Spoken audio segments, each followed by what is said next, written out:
According to sociologists, American society has changed dramatically over the last two generations. Statistics show that we are much less involved in our communities than we used to be. And here to discuss what this might mean for our society is sociologist David Lee. Welcome to the program. Thank you. First of all, can you summarize the issue for us?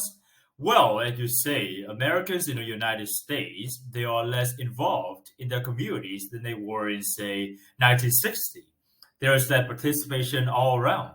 We get together a lot less, even with friends. Can you give us some examples?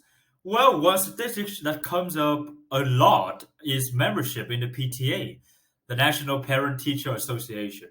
In the 1950s, almost half of parents with children under 18 were members of the PTA. They got together and attended meetings and raised money for their children's schools.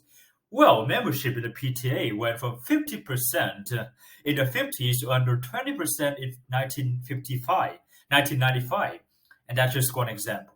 The number of people who attend other kinds of public meetings, meetings about local affairs such as, I don't know, improving bus service or crime in the neighborhood, has gone down by about 60%. It's like people are less interested in the community. Yeah, that's what it's looked like. There's that interesting in the political process as well. Look at newspaper readership, for example. Only about 20% of people aged 40 and under read a newspaper every day. That contrasts with 80% of older Americans. That's a big difference. It sure is. And what about the number of people that vote? That's down too, isn't it? Yes, voting is a really very basic measure of political participation, and voting is way down. At the turn of the century, I mean the last century, so in 1900, about 85% of eligible adults turned out to vote.